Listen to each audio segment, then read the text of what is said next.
with Kevin McCarthy, future Speaker of the House, I hope. And he's done a fantastic job for the people of California, and also the people of California have done a fantastic job. When you look at the bump, you take a look at the bump and how they're doing out there. So I congratulate everybody out there. But I thought I'd have Kevin say a few words. So Kevin, please. Well, thank you, Mr. President, and I would like to thank you on behalf of California. Governor Newsom says the work that you're doing together has been working very closely. It's been effective in California as well, the Vice President and the President. You know, today, Mr. President, I want to thank you especially for the work that Secretary Mnuchin has done, especially for small businesses. Just today alone, I saw Bank of America had more than 10,000 loans in 2 hours. And for anybody who's in small business, I first small business when I was 20 years old. You don't have income coming in right now. You get a loan, but for your rent, paying your employees, and paying your utilities is a grant. That's part of the CARES Act.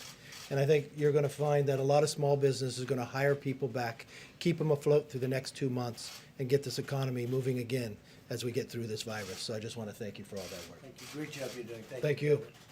Thank you. You go ahead. I'll talk to you later. All right. Okay, thank you very much, everybody. And I want to start by saying that our hearts go out to the people of New York as they bear the brunt of the coronavirus pandemic in America. That seems to be the hot spot right now, but you have some others, as you know, that are very, very bad, very bad. Louisiana is getting hit very hard. Parts of Michigan are getting hit very, very hard.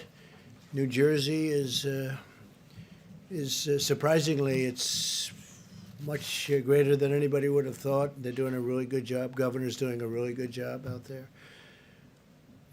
New York's first responders, EMTs, doctors, nurses are showing incredible courage under pressure.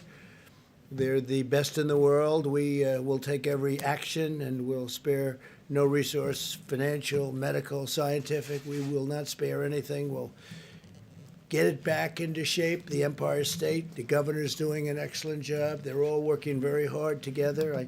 At the request of the governor, as you know, the Javits Center, we have 2,500 beds, and we're going to allow that to be a system where this horrible disease can be looked after, the patients can be looked after. That was going to be for regular medical problems, such as accidents. And, you know, it's very interesting. The governors tell me we don't have too many accidents and very few people driving. So we're going to put that facility into play, which is a big facility. The ship will be staying the way it is, but we're putting that facility into play to help them. And today also the CDC is announcing additional steps Americans can take to defend against the transmission of the virus. From recent studies, we know that the transmission from individuals without symptoms is playing a more significant role in the spread of the virus than previously understood. So you don't seem to have symptoms and it still gets transferred. In light of these studies, the CDC is advising the use of non-medical cloth face covering as an additional voluntary public health measure. So it's voluntary. You don't have to do it. They suggest it for a period of time, but this is voluntary. I don't think I'm going to be doing it, but you have a lot of ways you can look at it as follows. The CDC is recommending that Americans wear a basic cloth or fabric mask. They can be either purchased online or simply made at home, probably material that you'd have at home. These face coverings can be easily washed or reused. I want to emphasize that the CDC is not recommending the use of medical grade or surgical grade masks, and we want that to be used for our great medical people that are working so hard and doing some job. Medical protective gear must be reserved for the frontline healthcare workers who are performing those vital services. The new mask guidelines also do not replace CDC's guidance on social distancing, including staying in your home when possible, standing at least 6 feet apart for a period of time. Again, we're going to all come back together here. We're going to all come back together and practicing hand hygiene, which we should do anyway. A lot of things I think are going to spill over. Shaking hands maybe will stay with our country for a long time beyond this. One of our great doctors was telling me that, as you know, we have flus every year, and the number of people killed by the flu is very substantial. It said that if they didn't shake hands, that number would be substantially lower. So maybe it'll stay. Maybe some of these things long term will be good. But those guidelines are still the best and the safest way to avoid the infection. So with the masks, it's going to be really a voluntary thing. You can do it. You don't have to do it. I'm choosing not to do it, but some people may want to do it, and that's okay. It may be good. Probably will. They're making a recommendation. It's only a recommendation. It's voluntary. We're also taking action to ensure the cost of no barrier to any American seeking testing or treatment of the coronavirus. The largest insurer nationwide, the Blue Cross Blue Shield system, has now announced that it will not require any copays, which is really something. That's a tremendous statement, from patients of the virus treatment for the next 60 days, similar to the commitments of Cigna, Humana, Anthem. Those are great companies, and they're all doing the same thing. So copays, for them to do that, it's a big statement. We appreciate it. Today, I can so proudly announce that hospitals and healthcare providers treating uninsured coronavirus patients will be reimbursed by the federal government using funds from the economic relief package Congress passed last month. So that was as per the question yesterday, and actually the day before yesterday. This should alleviate any concern uninsured Americans may have about seeking the coronavirus treatment. So that's, I think, answers the question pretty well, and very much in the favor of our great people. I'm also signing a directive invoking the Defense Production Act to prohibit export of scarce health and medical supplies by unscrupulous actors and profiteers. The Secretary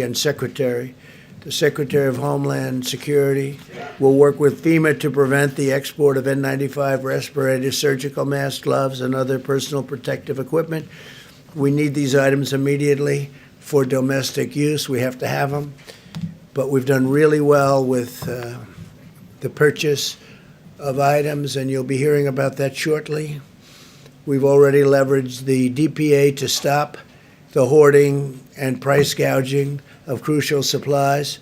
Under that authority, this week, the Department of Health and Human Services, working with the Department of Justice, took custody of nearly 200,000 N95 respirators, 130,000 surgical masks, 600,000 gloves, as well as bottles, many, many, many bottles, and disinfectant sprays that were being hoarded.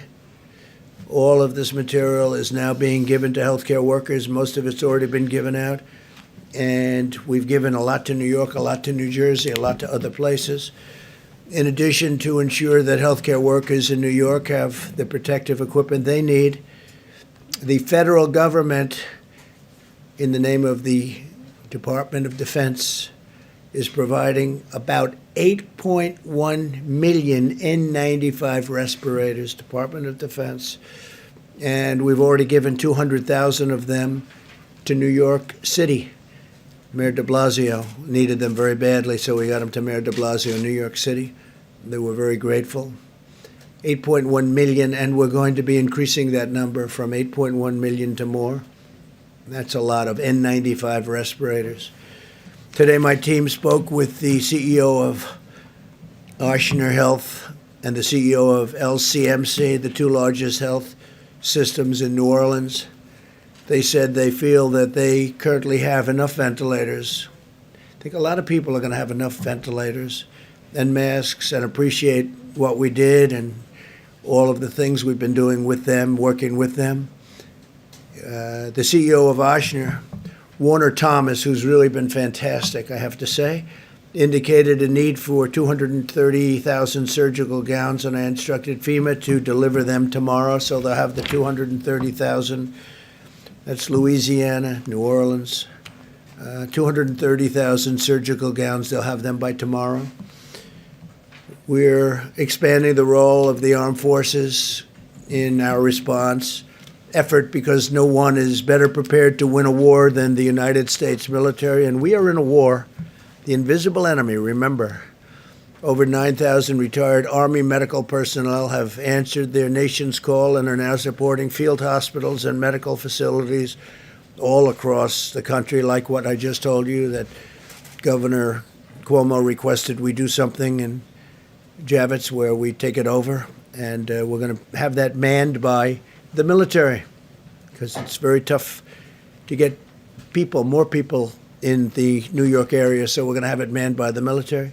Javits Center. National Guard members have been activated to help states build new treatment centers and assist in the seamless distribution of medical supplies.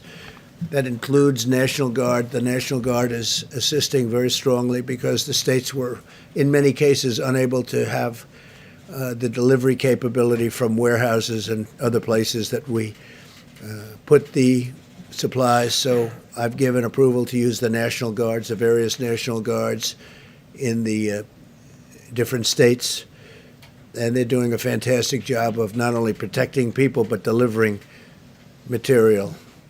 The Army Corps of Engineers has assessed more than 100 facilities in all 50 states and is rapidly building temporary hospitals and alternative care sites in many states, in New York, New Jersey, Michigan, Pennsylvania, Arizona, California, Colorado, Florida, Illinois, New Mexico, Oregon, Washington, Wisconsin, Ohio. They're doing a lot of work, and just those states plus additionals that are will be announced probably tomorrow, but they're doing some job. The Army Corps of Engineers, what a job they're doing, and FEMA, what a job they're doing. As we deploy the power of our military, we're also deploying the skill of our doctors, scientists, and medical researchers. We continue to study the effectiveness of hydroxychloroquine and other therapies in the treatment and prevention of the virus, and we will keep the American people fully informed in our findings. Hydroxychloroquine, I don't know, it's looking like it's having some good results. I hope that would be a phenomenal thing, but we have it right now. In approximately now, it's increased to 1,500 people. I spoke with Dr. Zucker in New York, terrific guy, by the way. We're doing a good job. And I spoke to Governor Cuomo last evening and this morning about it. So it's been there for about 3.5 days, but I think, and in many other places it's being tested too. And we have a tremendous supply of it. We've ordered it in the case that it works, and it could have some pretty big impacts. So we'll see what happens. My administration is also working to get relief to American workers and businesses. In day one of the Paycheck Protection Program, as Kevin said, more than $3.5 billion in guaranteed loans have been processed to help small businesses keep their workers employed during the unprecedented time, And Bank of America has been incredible. Of the big banks, Bank of America has really stepped forward and done a great job. And then you have the community banks, your smaller banks, and we're already at $3.5 billion going out to incredible people. But that's way ahead of schedule. The SBA and the Treasury are working around the clock, and our banking partners are really incredible. And they're ensuring that the money gets to small businesses as quickly as possible, and then the small business, in turn, take care of employees that they would have had to let go, and now they'll keep them. And that's good. And then they're going to open for business, and they're going to have their employees, and we'll try and get back to where we were. Eventually, we're going to supersede where we were. The energy industry has been especially hard hit in the crisis. This afternoon, I met with Greg Garland of Phillips 66, Dave Hager of Devon Energy, Harold Hamm of Continental Resources, Jeff Hildebrand of Hillcorp Energy, Vicki Hollub of Occidental Petroleum, Mike Summers of the American Petroleum Institute, Kelsey Warren of Energy Transfer Partners, Mike Worth of Chevron, and Darren Woods of ExxonMobil. I informed them that we will be making space available in the Strategic Petroleum Reserve to let American producers store surplus oil that can be sold at a later time. There's a tremendous abundance of oil, primarily because of the virus. The virus has just stopped demand of everything, including oil. So we're working with our great energy companies. These are great companies. They employ tens of thousands, hundreds of thousands of people, and they've kept America really going for a long time, and no big price hikes, no big anything. I mean, they've just kept it going, and now they got hit. But with all the jobs and all of the good that they do, we're going to make sure that they stay in good shape. America is engaged in a historic battle to safeguard the lives of our citizens, our future society. Our greatest weapon is the discipline and determination of every citizen to stay at home and stay healthy for a long time. And we want them to stay healthy for a long time. So stay at home. This is ending. This will end. You'll see some bad things, and then you're going to see some really good things. And it's not going to be too long. We will heal our citizens, and we will care for our neighbors, and we will unleash the full might of the United States of America to vanquish the virus. And with that, I'd like to ask Mike Pence to come up, Vice President, say a few words, and we'll have a couple of other quick talks on a couple of subjects, and we'll take questions. And it's a beautiful Friday in Washington, D.C., and our country's a great place, and we're getting better. We're getting better very quickly. This was artificially induced. We just said, they said, close it down. You have to close it down. We closed it down, and we're healing, and we're going to get it better fast. So, Mike, if you could come up, say a few words, please. Thank you, Mr. President. The President just outlined a number of the decisions that he made today on the unanimous recommendation of the White House Coronavirus Task Force. In addition, some good news. Dr. Deborah Birx will reflect on a moment in some of the areas across America where we see evidence that the mitigation efforts, the American people putting into practice the President's coronavirus guidelines are having a positive effect. In fact, today, California and Washington State, where the coronavirus first emerged in our country, the cases remain at a steady but low rate. And we know, as Governor Newsom said yesterday, that they're not out of the woods yet. We continue to flow resources. But we want to commend people in those states and all across the country who are putting into practice the social distancing and all the measures that state and local leaders are advising, and that the President has been advising in the coronavirus guidelines for America. We're also continuing to track significant outbreaks in New York State, New Orleans, Detroit, Chicago, and Boston. And as the President indicated, we're prioritizing resources to support healthcare workers and to support those that are dealing with the coronavirus in those communities. On the subject of testing, now more than 1.4 million tests have been performed across the country.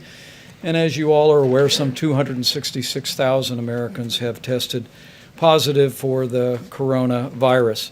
Abbott Instruments, which now can perform a 15-minute test across the country, have literally 18,000 of their machines across the nation today.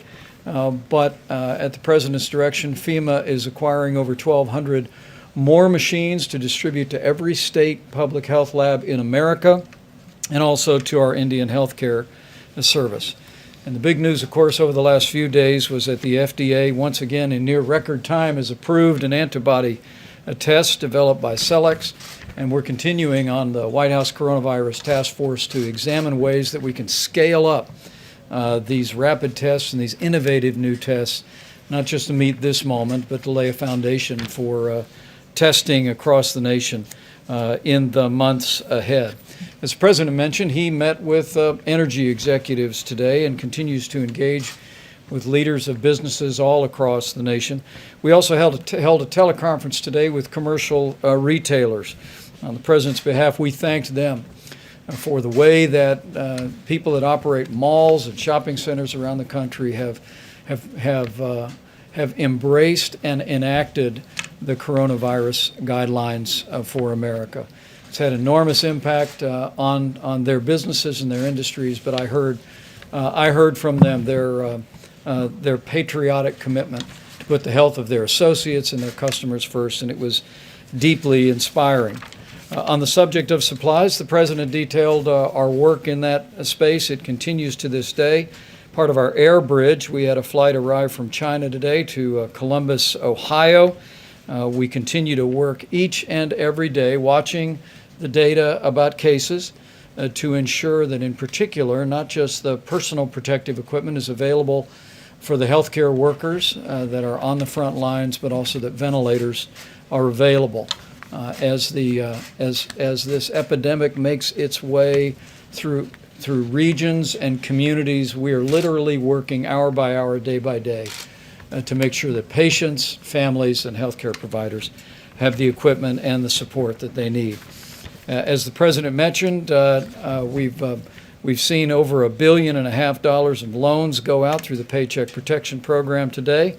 We have available for questions the head of the CDC today to speak about the new guidance on cloth face coverings. And Secretary Azar, in a few moments, will explain just how the President's decision to make sure that no American will ever have to worry about paying for testing or for coronavirus treatment. I'm pleased to report that the President's direction, Medicaid and Medicare already expanded to coronavirus treatment and testing early on. And of course, the President just indicated how major insurance companies across the country are not just waiving copays on testing, but they're now waiving copays for at least 60 days on any coronavirus treatment. But now, as Secretary Azar will enumerate, and now we'll make sure that any American, even those that have no insurance, will be able to receive treatment in a hospital and never have to worry about the bill. I just give a gentle reminder to every American, if there is evidence across the country that you're putting into practice the coronavirus guidelines for America. Every American has a role to play, and I want to thank you on behalf of the President and all of the American people for the way that you're stepping forward, you're engaging in the social distancing and doing the things that will slow the spread. We encourage you to keep on keeping on. We will get through this, America. We will get through the coronavirus to that day of renewed health, renewed prosperity that the President always describes. But we'll get through there sooner, and we'll get through there when we work together. Dr. Burke? Thank you, Mr. Vice President, Mr. President.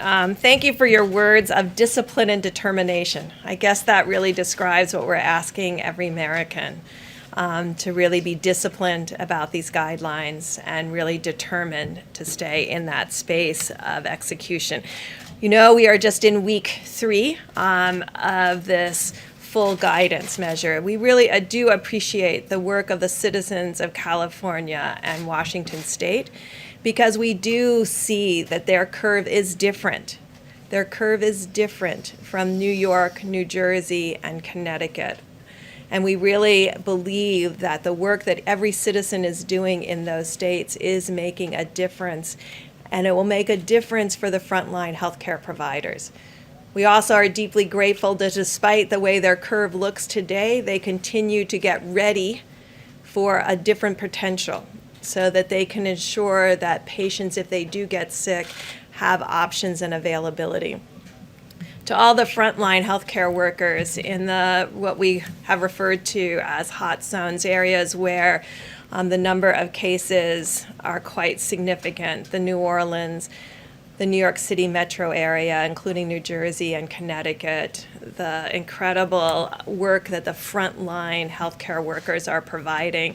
We're really working now at a much more granular level, talking directly to hospitals to ensure that they have the supplies that they need in coordination with state and local governments. And to work, I think we discussed it yesterday, but I think it was quite clear also and reiterated by Governor Cuomo today, that we have to support one another as each of these different metro areas and other areas move through their peak of new infections. When we talked about it at the beginning of this week, we talked about this week and next week being incredibly difficult. And we want to recognize the number of Americans who have lost their lives to this virus and recognize the sacrifice that healthcare providers are making both in their care, but I think I'm very uplifted by hearing their messages to families and their compassion for others to provide that kind of support to the individuals in the hospital. We continue to watch, in addition, the Chicago area, the Detroit area, and have some developing concerns around Colorado, the District of Columbia, and Pennsylvania. So as you can see, each of these will follow their own curves. We'll be getting more and more of those case over time information in a very granular way to each and every one of you so that we can follow these epidemiologic curves as each of these states, counties, and communities move through this together in solidarity, and really ensuring that we can move supplies creatively around the country to meet the needs of both the frontline healthcare providers, but also every American who needs our support right now. Thank you. Thank you very much. Well, thank you, Mr. President, for your continued leadership as we battle the coronavirus.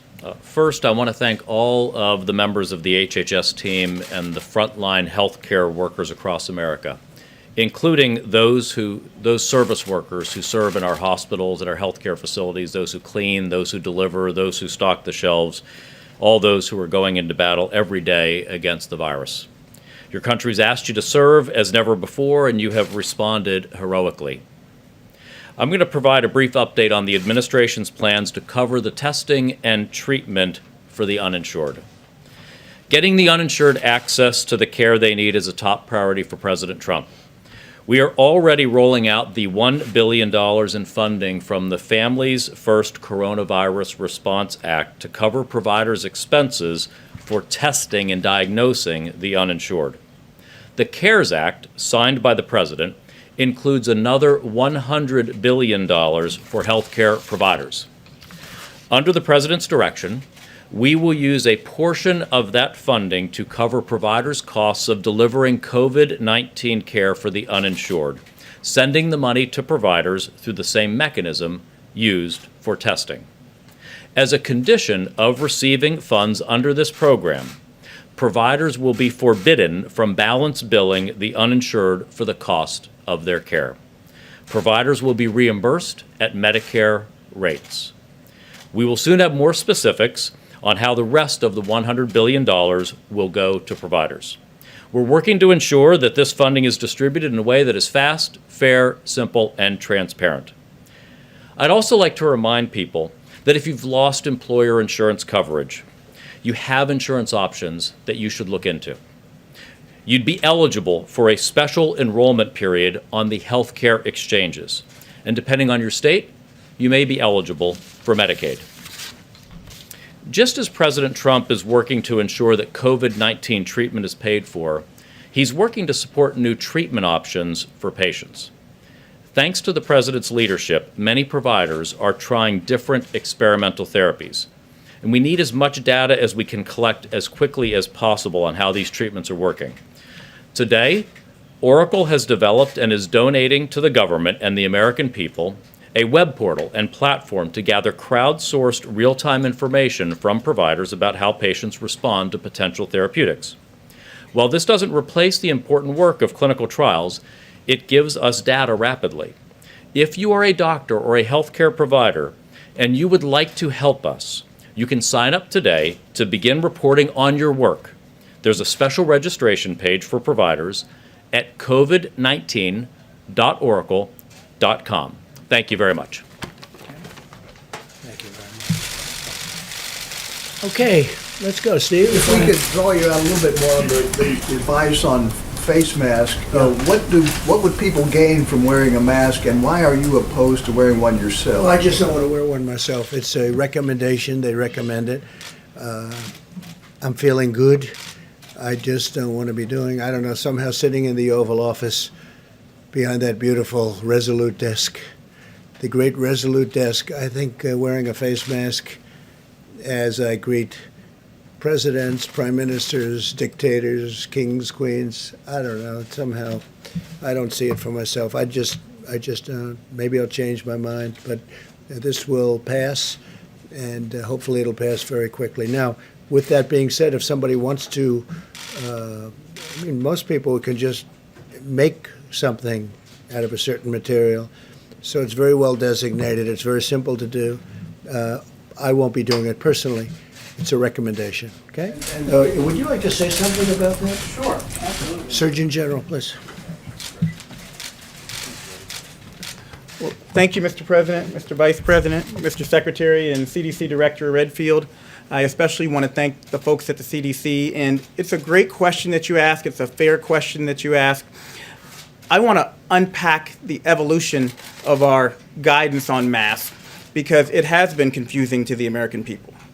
First of all, I want people to understand that the CDC, the World Health Organization, my office, and most public health and health organizations and professionals originally recommended against the general public wearing masks because based on the best evidence available at the time, it was not deemed that that would have a significant impact on whether or not a healthy person wearing a mask would contract COVID-19. We have always recommended that symptomatic people wear a mask because if you're coughing, if you have a fever, if you're symptomatic, you could transmit disease to other people. What has changed in our recommendation? Well, it's important to know that we now know from recent studies that a significant portion of individuals with coronavirus lack symptoms. They're what we call asymptomatic. And that even those who eventually become pre-symptomatic, meaning that they will develop symptoms in the future, can transmit the virus to others before they show symptoms. This means that the virus can spread between people interacting in close proximity. For example, coughing, speaking, or sneezing, even if those people were not exhibiting symptoms. In light of this new evidence, CDC recommends and the task force recommends wearing cloth face coverings in public settings where other social distancing measures are difficult to maintain. These include places like grocery stores and pharmacies. We especially recommend this in areas of significant community-based transmission. It is critical, and the President mentioned this, the Vice President mentioned this. It's critical to emphasize that maintaining 6 feet of social distancing remains key to slowing the spread of the virus. But CDC is additionally advising the use of simple cloth coverings to slow the spread of the virus and to help people who may have the virus and do not know it from transmitting it to others. The cloth face coverings recommended are not surgical masks or N95 respirators.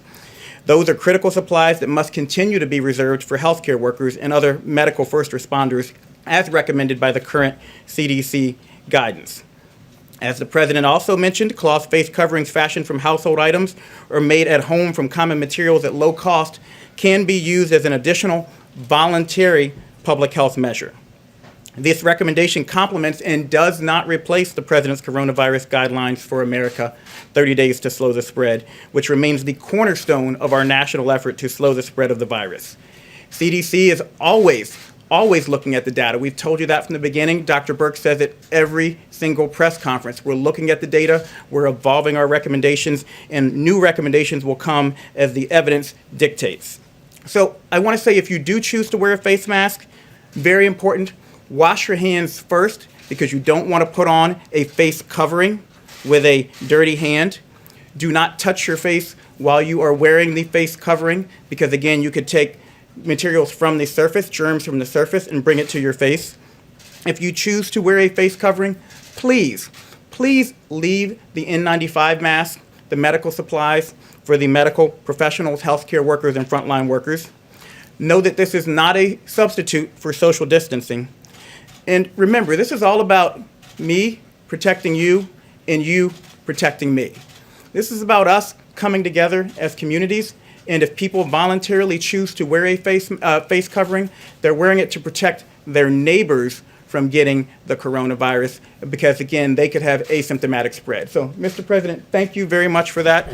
Appreciate the opportunity to update everyone. Okay, John. Mr. President, Dr. Fauci last night said that every state should have stay-at-home orders right now. Do you agree with that? Should every state in this country have the kind of stay-at-home orders that we now see in places like I Washington? leave it up to the governors. The governors know what they're doing. They've been doing a great job. I guess we're close to 90% anyway. And states that we're talking about are not in jeopardy. No, I would leave it to the governors. I like that from the standpoint of governing, and I like that from the standpoint of even our Constitution. Please. Mr. President, to address the shortage in the blood supply, the Food and Drug Administration announced yesterday. Well, I pointed there. Awesome. Right? Thanks, I knew we Mr. had it. President. I heard a different voice. I heard a much different voice. Go ahead. We'll get you later. Going to the oil meeting previously, Yeah. is the U.S. willing to cut domestic oil production? What came out of the meeting? What was the consensus? Well, a lot of things came out. It's a great industry. It's an important industry. It's a tremendous job-producing industry, and it's just vital. And it was also very interesting because they all were given the test before they came into the room. So you have the head of ExxonMobil, you have all these guys taking the test, and they all passed with flying colors. So that was good. They left happy in that respect, at least. There's just an overabundance of oil right now, oil and gas, a tremendous overabundance, and it was caused. They were doing a great job. They were producing a lot of energy, but then you had the virus come along and it knocked another 35%, maybe 40% off of the market. So there's too much oil, there's a glut, and these are great companies, and they'll figure it out. It's free market, we'll figure it out. You spoke to President Putin. I mean, what's on the table here And with the Crown him? Prince, both. Yeah. They were having a competition. We'll see how it all works out. I think it's going to work out very well. It's going to take a long time to get rid of that. There's massive excess amount of oil and gas, massive, like probably there's never been. So where that does work out well, I guess you could say, is for drivers. I think in certain locations it's down to 90 and 95 cents a gallon right now on the road. But we have a tremendous industry, a great industry, a tremendously important industry from the standpoint of jobs. And we're energy independent. We have to make sure we keep it that way. All right, please, go ahead. Mr. President, as I was saying, the Food and Drug Administration, to address the shortage in the blood supply, announced yesterday it would ease the restrictions on certain donors, including gay men, who are now required to be abstinent for 3 months as opposed to 12 months to donate. Did you have a hand in that change? No, I didn't know anything about that. That was done by the FDA, very capable people at the FDA. Please, Yes, Mr. President, both the government of Canada and 3M are pushing back on this DPA not to export N95 respirators. Yeah. 3M says... I don't this- blame them. They can push back if Yeah, they but want. they're saying it We're not raises- happy with 3M. Yeah. We're not happy. And the people that dealt with it directly are not at all happy with 3M. So we'll see whether or not we do. I heard what he had to say today. I don't know the gentleman, but we're not happy with 3M. Go ahead. And where is Dr. Fauci? I don't know, but every time you ask that question, whenever he's not here, you look, you say, where is he? And you'll say, is there a problem? No problem whatsoever. Every time he's not here, sometimes I'll ask him to come because that's the first question that you and a couple of others from the fake news establishment ask is, where's Dr. Fauci? We're doing great together. Different subject, if I may Except ask. we're covering a different subject today. Go ahead. Different subject, if I Go ahead, may Jim. ask. Try another Mr. one. President, you have said nobody could have seen this pandemic coming. But in fact, Secretary Azar at a biodefense summit in April 2019 said, of course, the thing that people ask, what keeps you most up at night in the biodefense world? Pandemic flu, of course. I think everyone in this room probably shares that concern. Your own Health and Human Services Secretary was aware that this had the potential of being a very big problem around the world, a pandemic of this nature. Who dropped the ball? Well, I always knew that pandemics are one of the worst things could happen. There's been nothing like this since probably 1917. That was the big one in Europe. It started actually here and went to Europe, probably. I've heard about, excuse me, wait a minute, let me finish. I've heard about this for a long time, pandemics. You don't want pandemics. And I don't think he was talking about a specific pandemic. He was talking about the threat of a pandemic could happen, and it could happen. Most people thought it wouldn't, and most people didn't understand the severity of it. This is very severe. What's happened is very severe. But I'd let you answer that. I assume that he was talking about the concept of a pandemic. Thank you, Mr. President. Actually, absolutely. For 15 years now, this country has had a massive effort at the federal, state, and local level of preparedness for pandemic. Now, that largely has been, as I said in those remarks, about pandemic flu preparedness. We knew about SARS, we knew about MERS, which were earlier modifications or variants of the coronavirus. None of those achieved anything like what we're seeing today. But that's why for successive presidencies, including the leadership of President Trump, there has been a great focus on pandemic preparedness. In fact, it was just in November, I believe, that the president signed the Pandemic Flu Preparedness Executive Order that we have also updated the Pandemic Crisis Action Plan, which has been the playbook from which we've been working, the Pandemic Flu Plan, the action plan from which we have been working that coordinates the whole of government, whole of economy approach here. So we've all been very focused on pandemic preparedness. That's what we do. But this particular strain of pandemic, who would have known this particular strain? But Secretary Azar, if you were preparing for a pandemic, if this government were preparing for a pandemic, why is it we don't have enough masks? Why is it we don't have enough medical equipment in this country? Previous administrations gave us very little ammunition for the military and very little shelf space. Let me just tell you, you know it. You know the answer. The previous administration, the shelves were empty. The shelves were empty. So what you should do is speak to the people from the previous administration, Jim, and ask them that question. Because the shelves were empty. And you know what else? The military shelves were also empty. We had no ammunition, literally. And that was said by one of your favorite generals. We have no ammunition. Guess what? We had very little medical supply also. All right. Go ahead. We'll get it back. We'll get you back. We'll get you back, please. What about that question? Jim, I said we'll get you back. Please, go ahead. So I wanted to ask about the DPA. So you said that there will be a ban on exporting of all, what does it cover? So masks, gloves, what else is Covers included in that everything. order? And are you concerned? But if somebody ordered, if Italy, if Spain, who has big problems, these are countries with tremendous problems, France, if they have long-term orders and they're in there and they want to get certain things, I've let them go out in certain instances because I think it's only fair. They have problems that are proportionately or relatively bigger than our problems. So if they ordered something and they're waiting for, as an example, masks made here and going to Italy, I'm not going to be stopping that. I think it would be very unfair. And by the way, speaking about being fair and unfair, two very big cruise liners, as you know, I allowed them to dock today. We worked with the governor of Florida, as you know, Ron DeSantis, and we worked on it, and we had tremendous security, and we took the sick people, and we're working with them. We have doctors. We have great doctors, military doctors. And from a humane standpoint, not that we're in love with this. These are two massive ships. But we have to take care of people. We have to take care. We sent many back to Canada. The Canadians came and worked very closely with us, as did the UK. We had a lot of people from the UK. And we took care of the Americans. We took care of the sick. We had some people very sick. I think we have 3 to 4, maybe 5 people that had died on the boat, one of the boats actually. And we had to take care of these people. So we could have let them float aimlessly into the ocean looking for port, as they've been doing for a long time.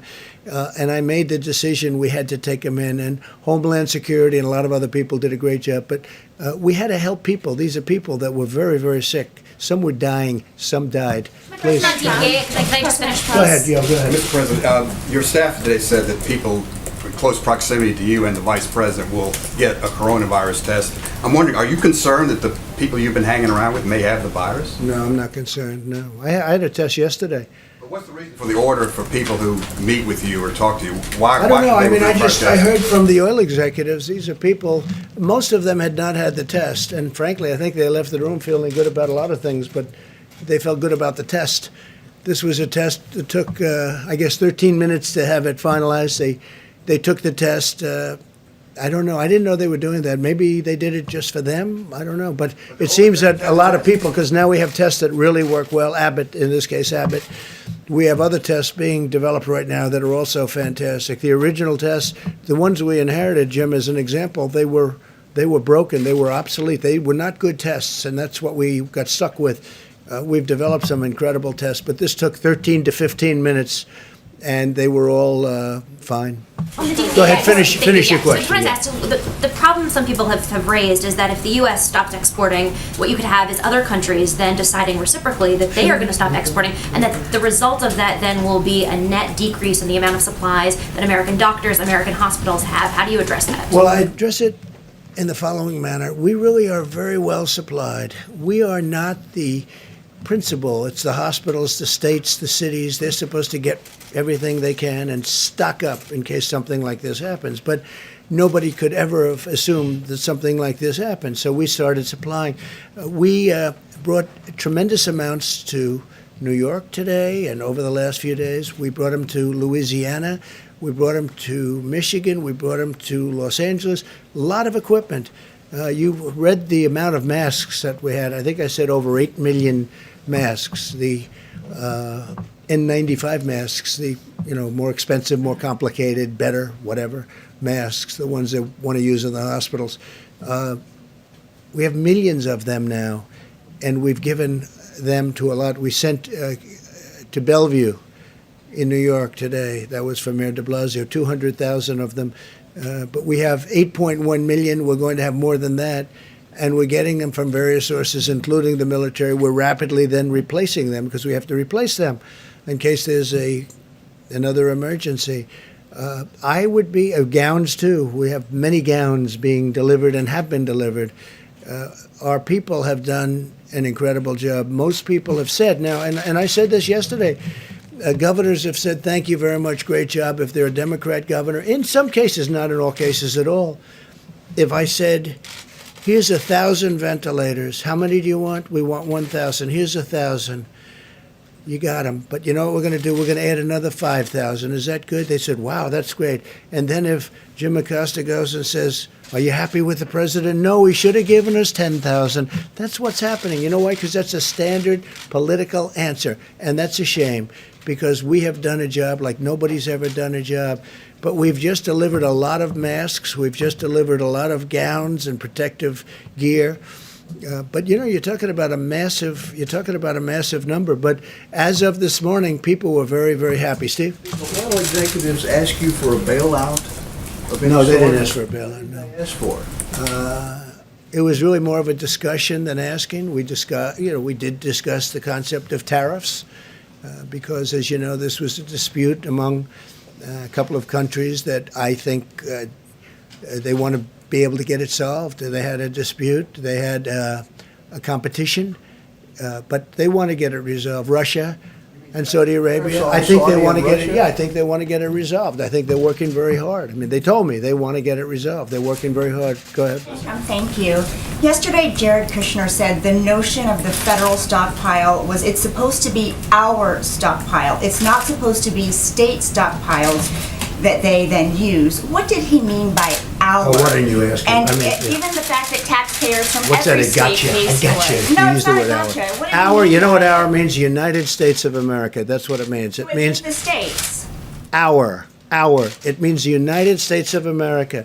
And then we take that hour and we distribute it to the states. So why did Not you say that we it's have not to, supposed to be state stockpiles that they then because we use? need it for the government and we need it for the federal government. But when the states are in, to also keep Giving it to if it's not to the states. to keep for our country, because the federal government needs it too, not just the states. But out of that, we oftentimes choose. As an example, we have almost 10,000 ventilators, and we are ready to rock with those ventilators. We're going to bring them to various areas of the country that need them. But when he says our, he's talking about our country. He's talking, he's talking about the federal government. I mean, it's such a basic, simple question, and you try and make it sound so bad. You ought to be ashamed of yourself. You know what? You ought to be ashamed. It's such a simple question. He said our, and our means for the country, and our means for the states because the states are a part of the country. Don't make it sound bad. Don't make it sound bad. Go ahead, Steve. Go ahead, back here. You just asked your question. You just asked your question in a very nasty tone. Let's go. You didn't give me an answer. Please. Mr. President, I gave you a perfect answer. You know it. Go ahead. Well, just to follow up on that, when we have the Federal stockpile, I mean, isn't that designed to be able to distribute to the states? Sure, if but they it's need it? also needed for the federal government. We have a federal stockpile and they have state stockpiles. And frankly, many of the states were totally unprepared for this. So we had to go into the federal stockpile. But we're not an ordering clerk. They have to have for themselves. Now, some of the states were in good shape. Some of the states were not in good shape. That's probably something you could expect. We have been helping states. We have been spending a tremendous amount of time, effort, and billions of dollars on making sure that they have what they have. I mean, take New York. We built them hospitals. I built them 4 hospitals, built them medical centers, sent a ship with 1,000 rooms and 12 operating rooms.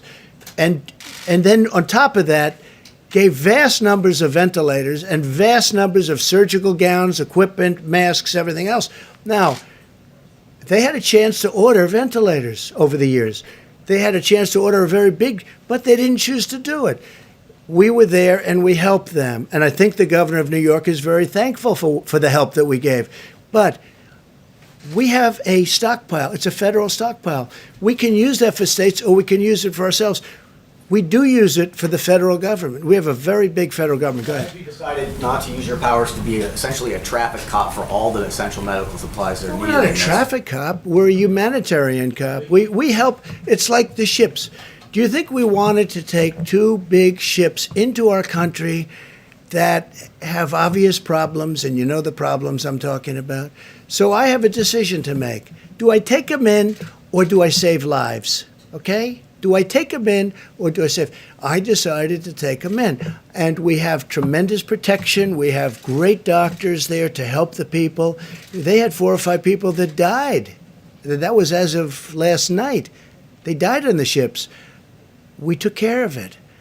And now the people are in the process of, and many are already back in Canada, they're back in the UK, United Kingdom, and many of them were American citizens. Some were very sick. We're taking care of the sick people. We're testing all of the others very, very carefully. Very, very carefully. They are being tested like you wouldn't believe. And we solve a humanitarian catastrophe. You know why? Because nobody else would take the ships. Nobody else would take them. So we docked them in, I think, Fort Lauderdale. Why you don't say we're the federal government and there's a shortage of masks We do and say other that. things, and we're going. We do say that. We say and we use the act. Excuse me. We do say that, and we use the act, and we've used it a number of times, very powerfully. And a lot of times we don't have to use it because we say we're going to use it if you don't do this or that. And then we also have companies that act incredibly well. We have plenty of them, mostly them. But we've used the act very powerfully. And a lot of times you don't have to exercise the act. All you have to do is tell them, look, if you don't do this, we're going to use the act. And we've done a good job with it, maybe a great job. Yeah. Mr. President, there are news reports that you want to sign the stimulus checks that are going out here in several months. Is that right? Do you want to sign those checks? Me sign? No. There's millions of checks. I'm going to sign them? No. It's a Trump administration initiative, but do I want to sign them? No. The people are getting their money. There's a lot of stimulus going in a lot of different ways. There's also stimulus going for companies that would, if it weren't for our government, would not, and some companies that were very strong a month ago. Again, we had the strongest economy in the world. We had our best ever. We had probably the best economy in the history of the world, bigger than China, bigger than anybody. And one day we have to say, close it up, stop. Everybody go home. And you know what? It's pretty tough to do that. That's another thing, that there are rumors that these checks may not go out for another 4 months. Like if you don't have I don't a know. direct All I can deposit- tell you is the small business today is that we're way ahead of schedule.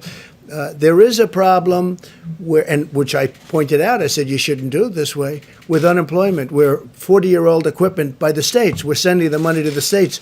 Once the money is sent to the states, then the states, whether they're Republican or Democrat, have to get the money out to the people. Hopefully they will be able to do it.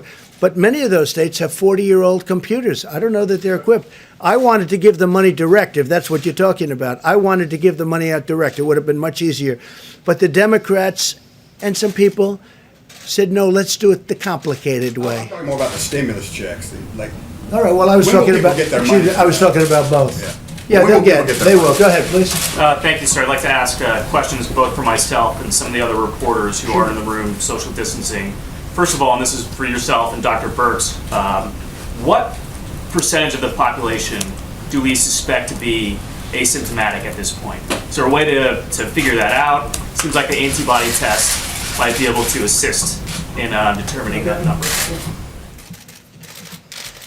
Yeah, thank you. So while we're working diligently in the midst of the crisis to make sure that the healthcare workers and everyone who is sick gets provided for, at the same time, we're working on tests and assays that will be critical for surveillance.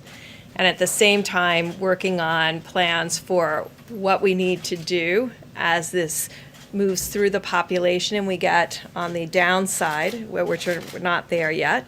And hopefully most of the states will say, like California and Washington, and then what we need to do to be prepared for fall. So all three of those things are happening simultaneously, and there's people working on each one of those work streams.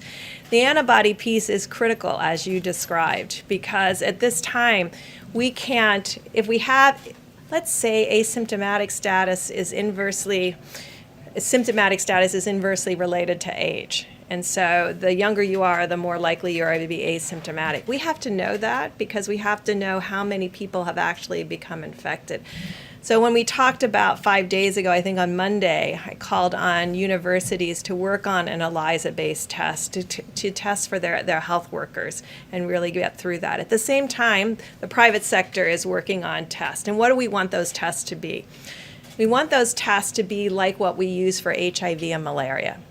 Finger prick onto a cassette, you get a line if you're positive, and you get a control line. Negative, the line isn't there, and there's the control line. That's our dream assay because it's a finger prick. In the meantime, we're not waiting. I mean, we're pushing for that. At the same time, we're asking to develop an assay, the ELISA-based assay, which requires a tube of blood. And that's why we're also talking about, could we use dried blood spots? We also put out a call directly out to the military because of the Roosevelt to really test all of the sailors on the Roosevelt with an antibody test to get to this critical issue of asymptomatic and already pre-existing antibody. That would be if the first responders knew they already had it and they had protective antibody, if the nurses knew, the doctors knew, if your school teacher knew, then it's a very different dialogue. So we understand the importance of that, and we understand how important it is in relationship to understanding this epidemic. One other comment, because I know we're always saying who knew what when. I just want to make clear, there's 150 plus countries working on this collectively together. It's devastating for every single country. When we get through this, we can go back and look at what happened, where, and what does this epidemic look like. And when you get through it, then you can validate every model there is known to man. When you're in the middle of it, you have to concentrate on serving the needs of each American and what that need looks like. At the same time, you have these other work streams on surveillance and how to be prepared both scientifically and therapeutically and vaccine-wise for the next fall if that happens again. So I think these things are happening together, but I just want us to really concentrate on the fact that all around the globe, country after country is dealing with this. And we can talk about why didn't Italy do something, or Spain do something, or Germany do something, or we can really say right now, we all can do something. We can do the social distancing and all of the pieces that we know is starting to work around the globe in country after country. And then when we get through all of this, we can ask the questions about, could we have done some piece of this better as a global community? I will remind you that on February 3rd, the head of the WHO said there was no reason to ever do a travel ban. You know, it wasn't until January 14th that we knew that there was human-to-human transmission. Dr. Burke, the President was saying this was going to go away. It's April. It is going to go away. But, Mr. President, you said it was going to go away in April. You said when it warmed up in April. I said it's going away, and it is going away. Okay. But Okay, that was a good answer to your question. No more. That was a long but a very good answer. That was I have a enough question for on you. Insurance coverage. Mr. President, on the insurance coverage for treatment, when your government is trying to make sure that people are covered on the treatment we're for gonna do COVID, does that include the 11 million people who are in this country illegally? Are they going to be covered as well? We'll be talking about that at a different time. Yeah, please, go ahead. Yes, Mr. President, will you authorize the release of the underlying data for the conclusion of the 100,000 to 240,000 people succumbing? Perhaps Dr. Birx can Well, that's up to talk a Dr. little. Birx. You'll decide. We can release all of the, These experts have expressed concern that they haven't seen the underlying data. They're not I'm sure they'll questioning- talk to you about that, and Dr. Fauci, too. Please, go ahead. Thank you, Mr. President. This is for you and Secretary Azar. 10 million people say they've lost their jobs in the past 2 weeks. So how is this stimulus money for free treatment going to absorb the new numbers of uninsured? ahead, And would it you not be want- easier to reopen the Obamacare markets or expand Medicaid? So, for an individual who had employer insurance, that's what I mentioned in my remarks. If you were employed and had insurance through your employer and you've now lost your job and lost that insurance, you now do have a special enrollment period where you may enroll in the individual exchanges of the Affordable Care Act. So that's existing law. Then what we're doing is taking from that $100 billion to providers, taking money and saying, if you're a provider and you care for anybody who's uninsured, we're going to compensate you for doing that. And we're going to compensate you at the Medicare reimbursement rates, and you are not allowed to bill that uninsured individual anything. So in many respects, it's better for those uninsured individuals. They're going to get first dollar coverage, they're going to get care in the United States, and the provider's going to be made whole from this program. So it's really an unprecedented, what President Trump is doing here with this money is an unprecedented disease-specific support of care for individuals to make sure that people get treatment.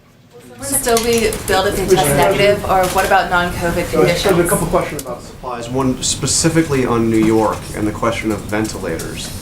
Governor Cuomo is saying that New York may be days away from running out of ventilators. Can you assure New York that going into next week that they're going to have the ventilators that they're going to need? No, they should have had more ventilators at the time. They should have had more ventilators. They were totally underserviced.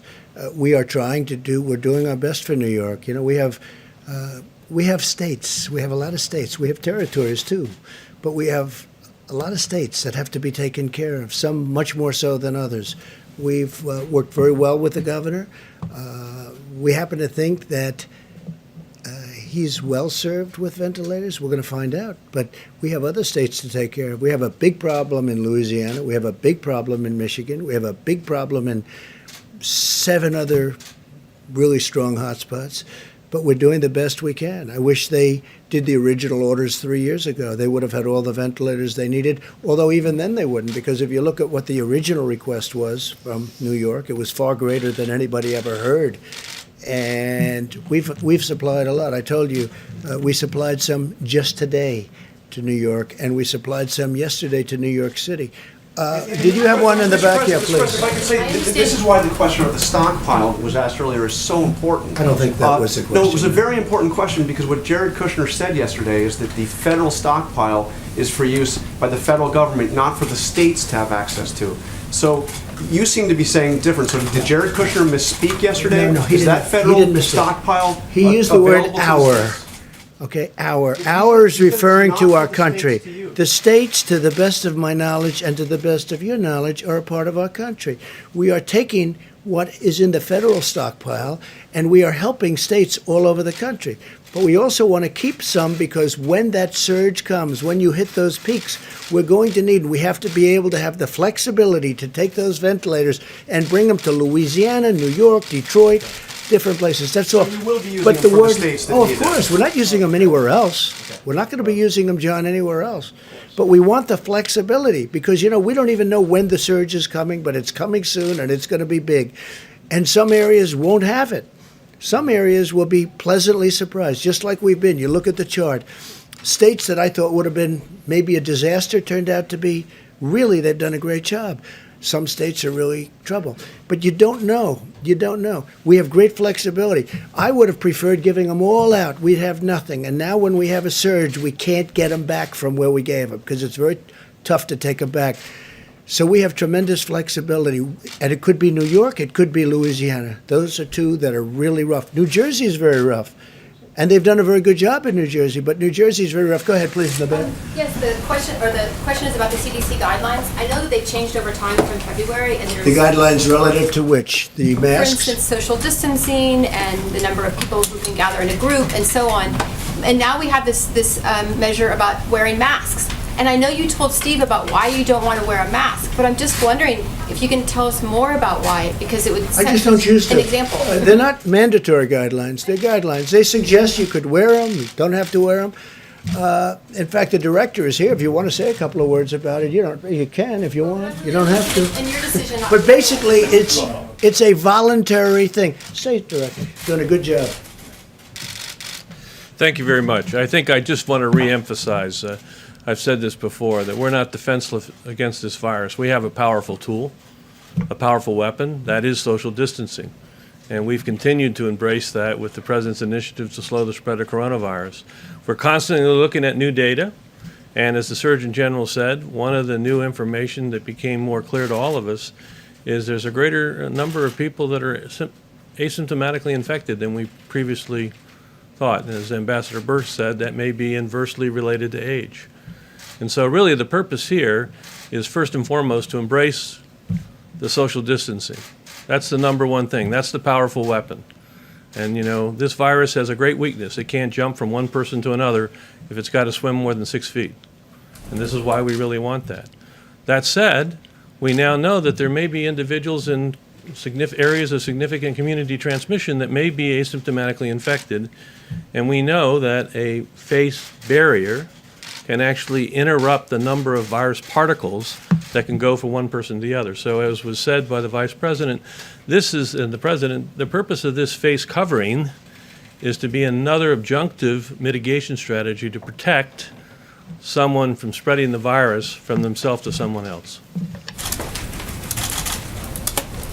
And I was just tested also, so I assume I don't have the virus, so I don't have to worry about spreading it. Okay? Please, go ahead. Mr. President, I want to make sure we're clear. When you mentioned tariffs earlier that came up in the meeting, are you considering tariffs on Saudi Arabian oil? And then I can always also, consider. Look, tariffs have made a tremendous amount of money for our country. I put them on China. I put them on other places. And other countries tariff us, and they take advantage of us, and they have for many years. Look, countries have taken advantage of the United States for years. They've ripped us off like nobody can even believe, whether it be on manufacturing, whether it be on exporting, whether it be on almost anything, including military, where we provide virtually free military assistance to countries that, frankly, take advantage of us, don't even like us, okay? So this has been going on for years. They tariff us. They create artificial, you could say non-financial barriers, which are worse than financial barriers. You can't sell your product. You can't take care of our farmers. They won't take and yet they'll take us and sell into us. And we won't charge them anything for doing it. Look, they've taken advantage of us for years. Tariffs are a way of evening the score. Tariffs are a way of just neutralizing. They have tariffs on us, and we now can put tariffs on them. Am I using it for oil? It's something we can. No. Am I doing it now? No. Am I thinking about imposing it as of this moment? No. But if we're not treated fairly, it's certainly a tool in the toolbox. and what about with Russia? Would you consider maybe lifting sanctions or giving some sanctions Well, relief? it would be the same thing. No, it would be the same thing. They are having a dispute, the two countries, and it's hurting the rest of the world because it's really hurting the energy industry. Russia is being hurt unbelievably badly, and Saudi Arabia is being hurt unbelievably badly because oil and gas is a primary, that's where they get most of their income. And this is a price like from the 1950s. All right? It's a price from the 1950s. They are being hurt very badly. I think they're going to settle their dispute pretty quickly. Why, on the oil, why do Go you ahead, think Mr. President getting them to raise the price? Why do you think think you haven't been more successful in getting them to increase production in Russia and Saudi Arabia? Well, they have increased production. That's what they've done. They've increased it so much that there's, so you meant the opposite. Why do you think you haven't been successful in getting them to Look, well, they're going to stop because the market, ultimately the market is going to get them to stop. But they both did the opposite. They increased production to a level that water is right now more valuable than oil. Who would have ever thought, right? You go to some of these kingdoms, water is far more valuable than oil. There's so much oil. It's a tribute in a way. But what happened is there was a lot to start off with, and then you had the virus, and it knocked the hell out of the market in terms of demand.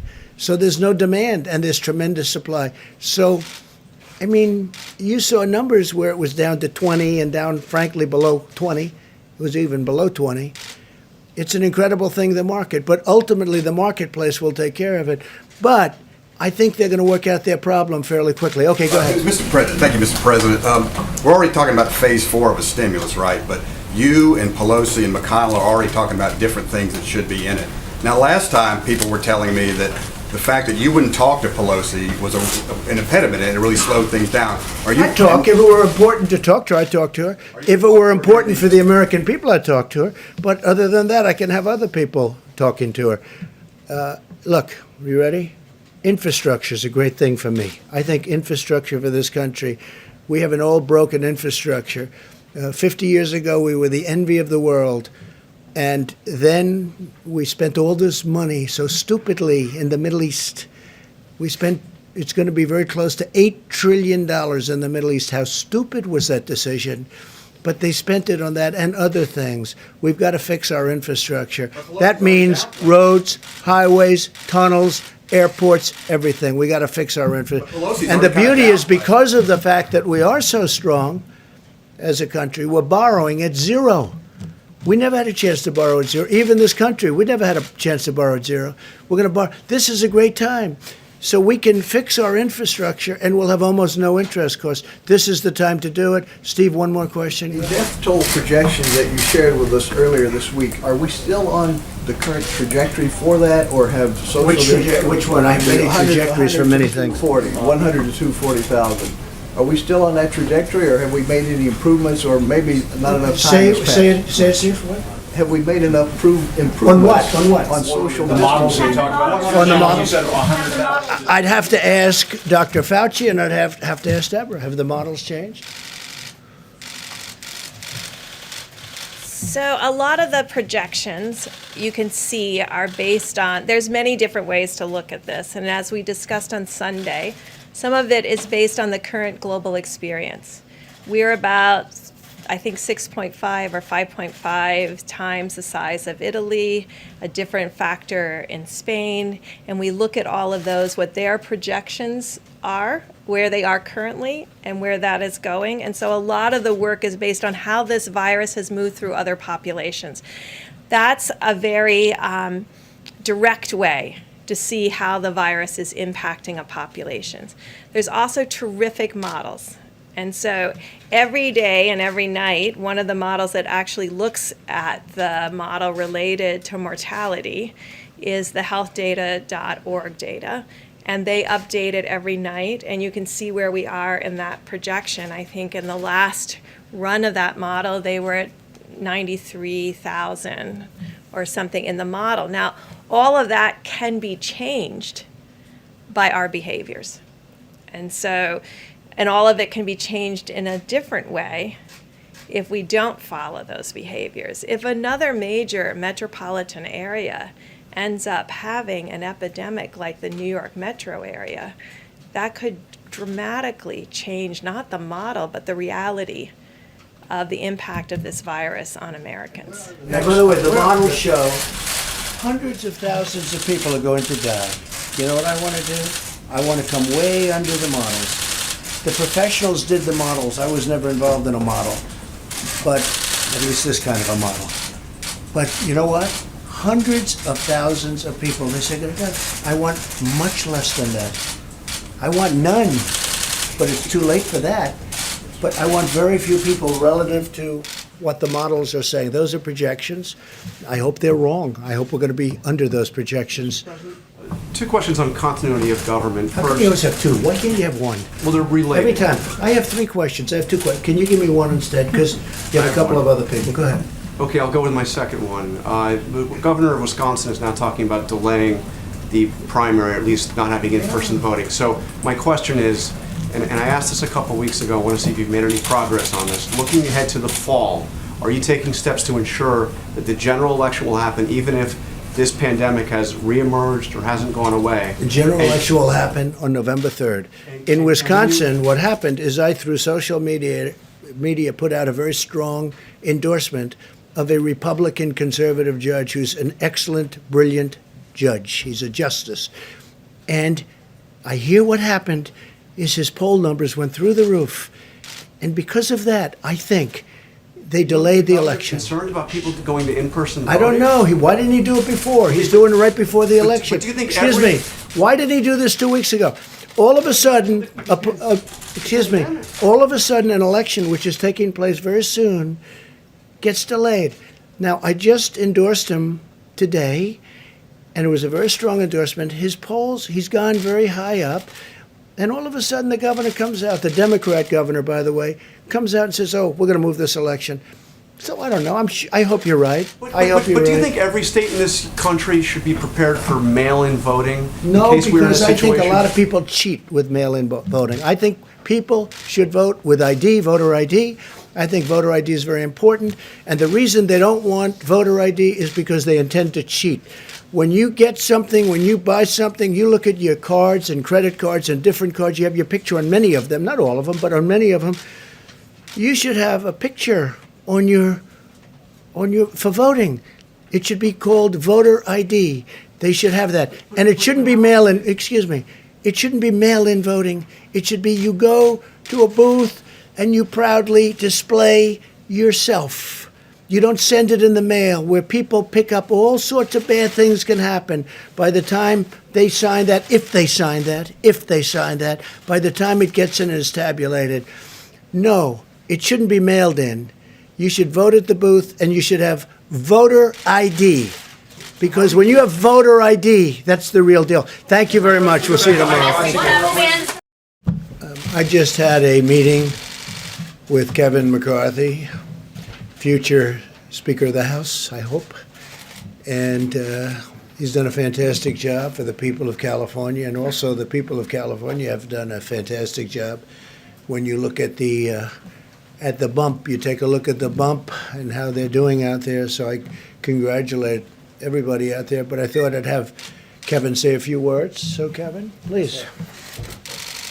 Well, thank you, Mr. President, and I would like to thank you on behalf of California. Governor Newsom says the work that you're doing together has been working very closely. It's been effective in California as well, the Vice President and the President. You know, today, Mr. President, I want to thank you especially for the work that Secretary Mnuchin has done, especially for small businesses. Just today alone, I saw Bank of America had more than 10,000 loans in 2 hours. And for anybody who's in small business, I had first small business when I was 20 years old. You don't have income coming in right now, you get a loan, but for your rent, paying your employees, and paying your utilities is a grant. That's part of the CARES Act.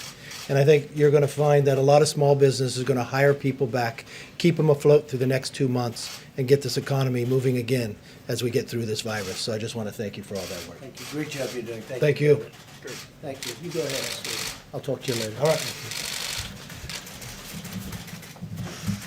Okay, thank you very much, everybody. And I want to start by saying that our hearts go out to the people of New York as they bear the brunt of the coronavirus pandemic in America. That seems to be the hot spot right now, but you have some others, as you know, that are very, very bad, very bad. Louisiana is getting hit very hard.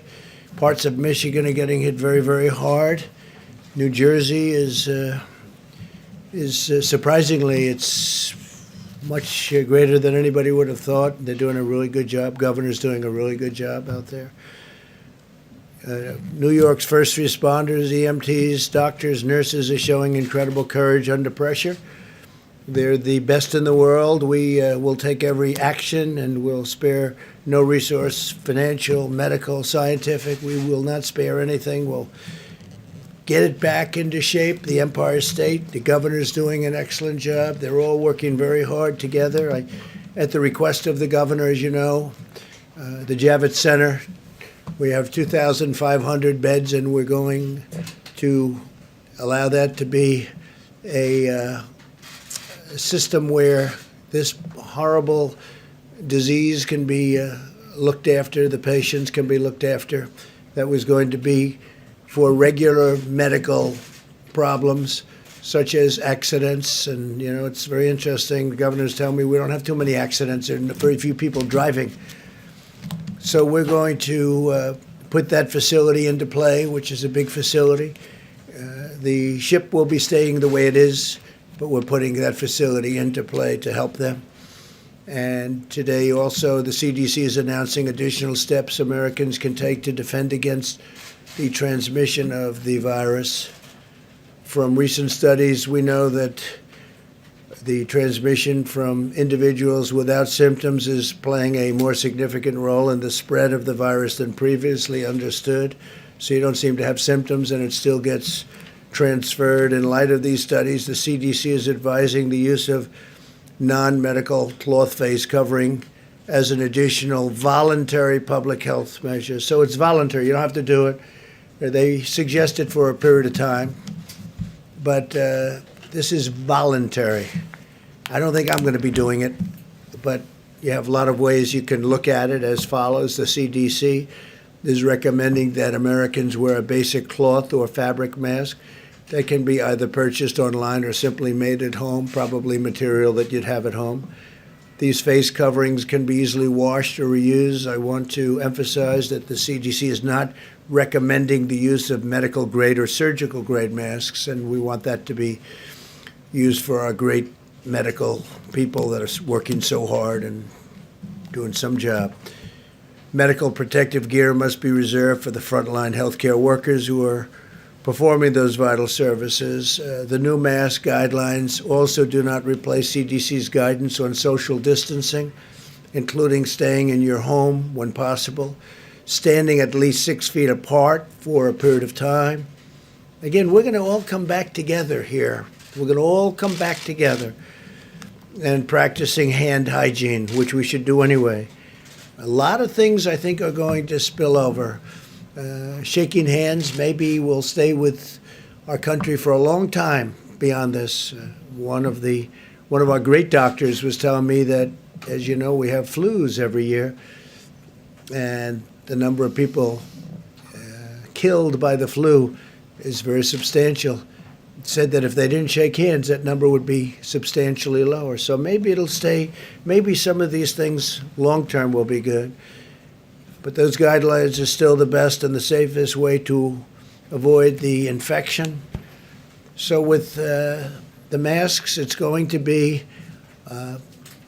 really a voluntary thing. You can do it. You don't have to do it. I'm choosing not to do it, but some people may want to do it, and that's okay.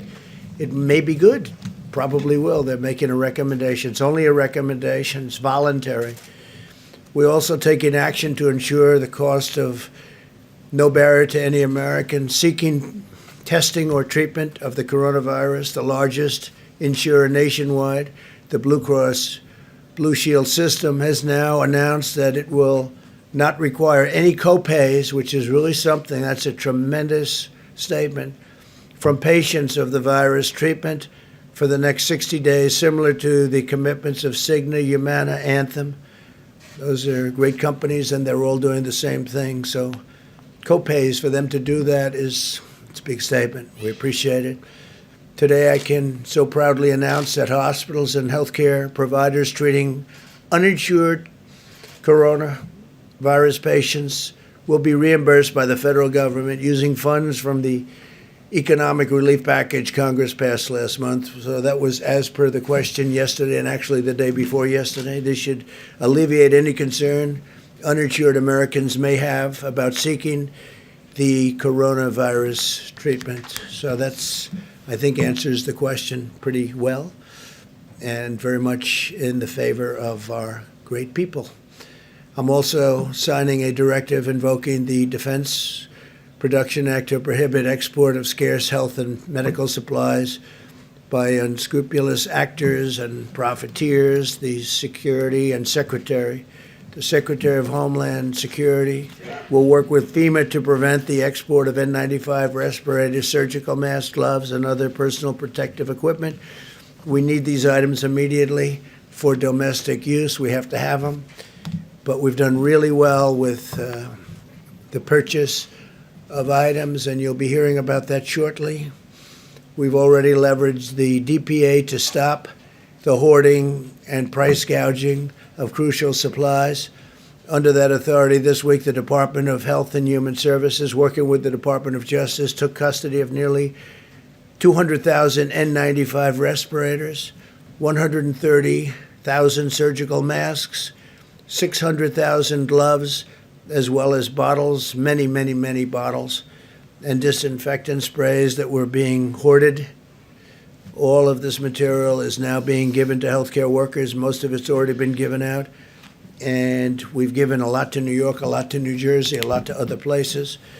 In addition, to ensure that healthcare workers in New York have the protective equipment they need, the federal government, in the name of the Department of Defense, is providing about 8.1 million N95 respirators, Department of Defense, and we've already given 200,000 of them to New York City. Mayor de Blasio needed them very badly, so we got them to Mayor de Blasio in New York City. They were very grateful. 8.1 million, and we're going to be increasing that number from 8.1 million to more. That's a lot of N95 respirators.